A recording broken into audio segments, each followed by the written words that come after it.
Vamos lá então, Lucas 5, 33, 39 ao 39. Diz assim: E eles lhe disseram: Os discípulos de João jejuam e oram frequentemente, bem como os discípulos dos fariseus. Mas os teus vivem comendo e bebendo. Jesus respondeu: Podem vocês fazer os convidados do noivo jejuar enquanto o noivo está com eles? Mas virão dias quando o noivo lhes será tirado. Naqueles dias jejuarão. Então lhes contou esta parábola: Ninguém tira um remendo de roupa nova e o costura em roupa velha. Se o fizer, estragará a roupa nova. Além do que, o remendo da nova não se ajustará à velha. E ninguém põe vinho novo em vasilha de couro velha.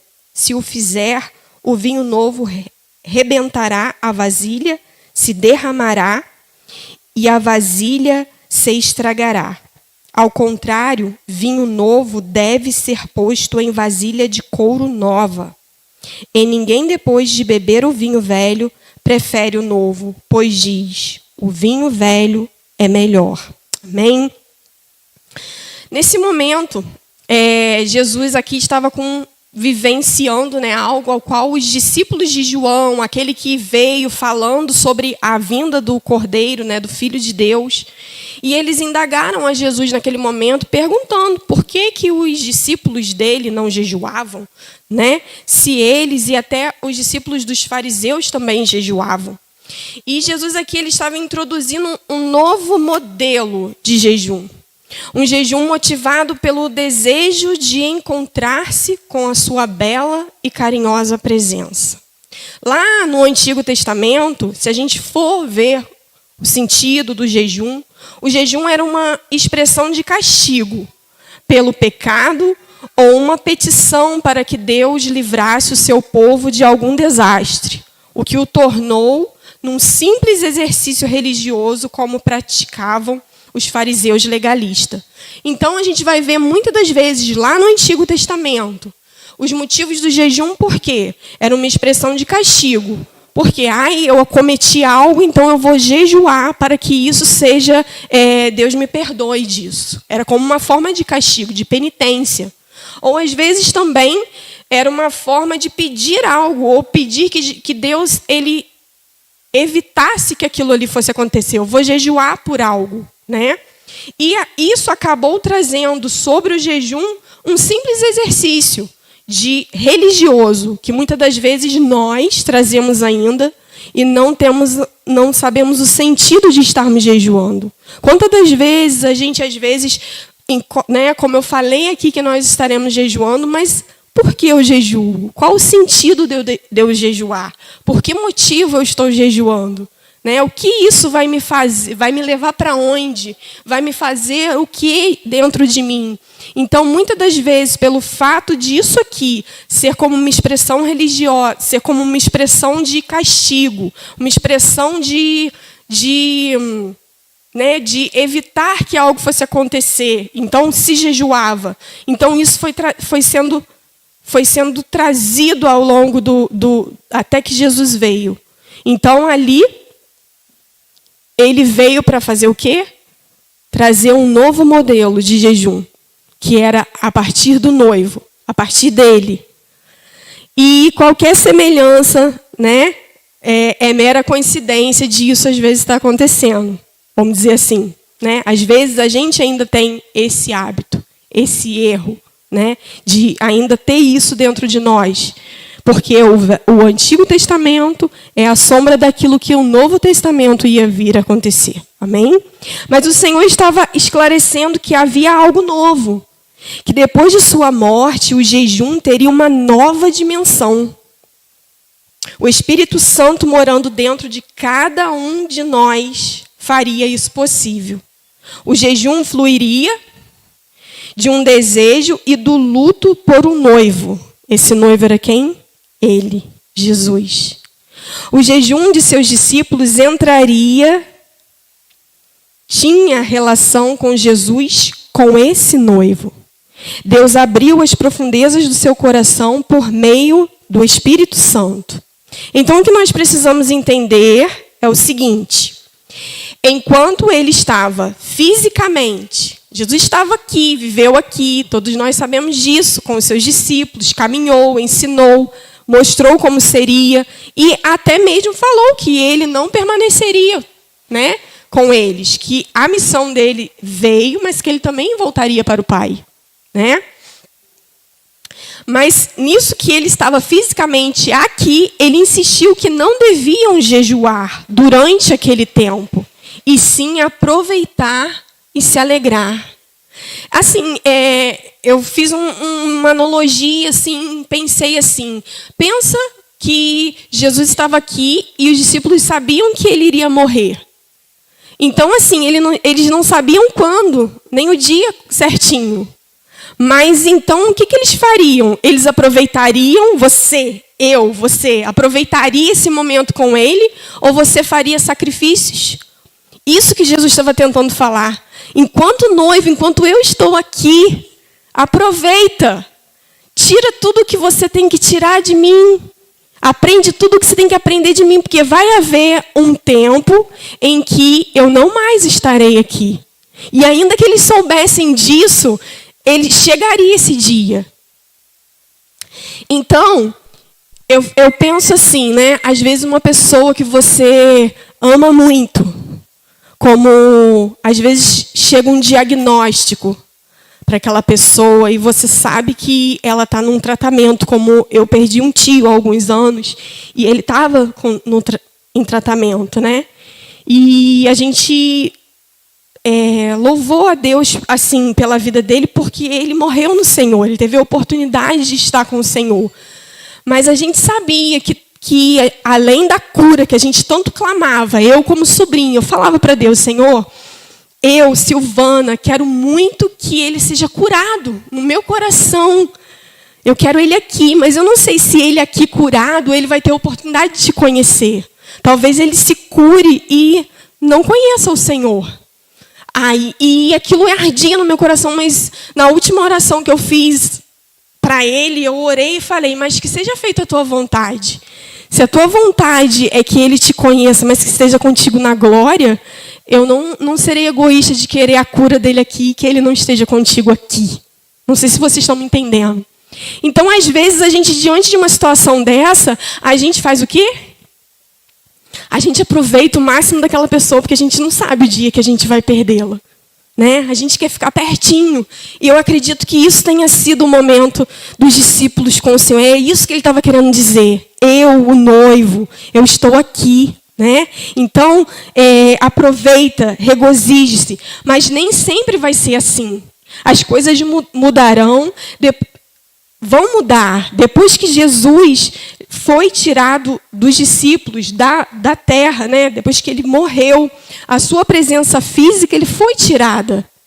E eles choraram e desejaram experimentar mais da sua pessoa.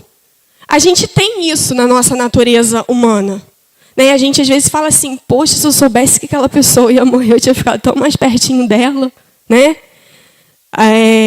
Quando eu falava a respeito da morte da minha mãe, eu lembrava da última vez que eu tive com ela. E eu falava: nossa, parece dar aquela sensação da gente querer estar mais. E assim foi os discípulos. Eu acredito que caiu a ficha. Pô, Jesus não está mais aqui. E tinha aquele anseio, aquela vontade, aquele desejo de ter a figura de Jesus ainda com eles, né? Eles foram feridos com a sua ausência. Eles ficaram enfermos de amor, desejosos que ainda estivesse perto deles, que Jesus ainda estivesse ali. Chorar e jejuar pelo noivo é a maneira em que posicionamos o nosso coração para viver pelo desejo de Deus e não pelos prazeres dessa era. Então, chorar e jejuar pelo noivo. Nós temos chorado e jejuado pelo noivo. E o que isso me traz? Posiciona o meu coração, posiciona a minha vida para desejar o quê? As coisas do alto, do Senhor, e não as coisas dos prazeres dessa era, desse tempo. Nosso choro por ele dá testemunho que não somos deste mundo e que recusamos a nos submeter às seduções do inimigo. Então nós estamos... E até quando, Silvana? Até que ele venha, até que ele esteja, até que ele retorne, né? Deus nos desenhou para que quando nos entregamos a Ele, em jejum e leitura da Bíblia, aumente nossa capacidade para receber mais dele. Ele permite, através do Espírito Santo, que experimentemos uma medida da sua presença, inclusive agora. Então, o que me faz, muitas das vezes, sentir mais a presença do Senhor, entender o que Ele tem para fazer na minha vida, para fazer nesse tempo, é através de quê? Daquilo que eu tiro meu foco daquilo ali e coloco em Deus, em Jesus. Ao jejuar, recebemos maior quantidade de revelação e uma paz acelerada, que tem um impacto mais profundo sobre o nosso coração. Não jejuamos para termos mais atenção de Deus, né? É aquilo que eu falei lá no Antigo Testamento. Eu estou bem porque eu jejuei hoje. Eu estou bem porque eu li a Bíblia. Então eu estou chamando a atenção desse Deus porque eu fiz de certinho. Não. Isso não muda o coração de Deus, nem chama mais a atenção de Deus porque você está fazendo isso. Mas sim, muda o meu coração. O meu modo de ver as coisas. Até porque Deus permanece o mesmo. Ontem, hoje e eternamente. O que eu faço hoje, diante de Deus, vai ajudar quem? A Deus ou a mim? Vai ajudar a mim. Vai tirar aquilo que é do homem, aquilo que é da minha carne, aquilo que é da minha vontade, daquilo que é prazer desse tempo, para eu entender os desígnios de Deus, a vontade de Deus para a minha vida. Amém? Quem está comigo aqui? Não dorme não, hein?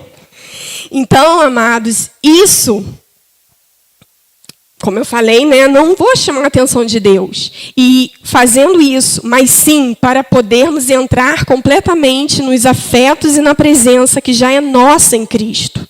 Não é para mover o seu coração dele, mas sim o nosso. Nosso coração está inclinado a permanecer numa inércia, né? Parado. E isso é preocupante porque se nós permanecemos nisso e não confrontamos isso na nossa vida, essa situação acaba trazendo o quê? Endurecimento para o meu coração. Tá tudo bem assim. Tá tudo bem desse jeito, né? E a gente não sai desse lugar e está percebendo que algo está acontecendo. E a gente começa a ser crítico demais. A gente começa a ser juiz de tudo. E está longe de ter o coração de Deus. Então, quando nós confrontamos essa situação, ele acaba sendo... O que acontece? O jejum vem, amolece o nosso coração e o nosso desejo se alimenta à medida que experimentamos os prazeres de conhecê-lo. Eu tenho prazer em conhecer esse Deus. E eu, por si só, eu não vou conseguir. Eu preciso ter esse coração. Eu preciso ter esse coração segundo o coração de Deus, segundo Ele quer que seja. O jejum é uma forma de manter os nossos corações espiritualmente acordados. E em alerta em um mundo escuro que naturalmente adormece o nosso espírito humano. Não deixe que o teu espírito venha se adormecer. Não deixe que o teu coração venha ser endurecido. Né? Mas coloque a sua vida diante do Senhor. Até mesmo quando a gente não consegue, a gente precisa jejuar para ser renovado espiritualmente.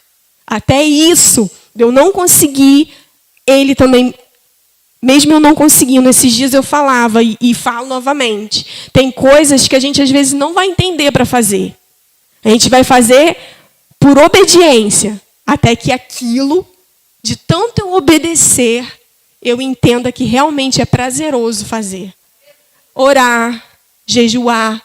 Muitas das vezes eu não vou entender, mas eu faço. Até que a plenitude do Senhor vem, me toca, e aquilo para mim é como se fosse natural, fazendo a vontade do Senhor. Então, o jejum é um dom de Deus que nos ajuda a romper com as preocupações desta vida e com a corrupção do pecado e das trevas. Silvana, eu jejuo. Para que eu jejuo? Jejua para que você seja tocado no seu profundo, para que o seu coração não seja endurecido, para que você aguarde a vinda desse noivo, para que você esteja sedento e ardendo de vontade de encontrar com esse noivo. Amém? Para que você enfrente as dificuldades, para que você rompa com as preocupações, com aquilo, porque quando você tira o foco disso e coloca em Deus, as coisas vão fluindo. A presença do amado chega até você. E aquilo que está ao seu redor, por mais trevas que seja, você sabe que aonde você tem bebido, qual fonte você tem bebido. Amém?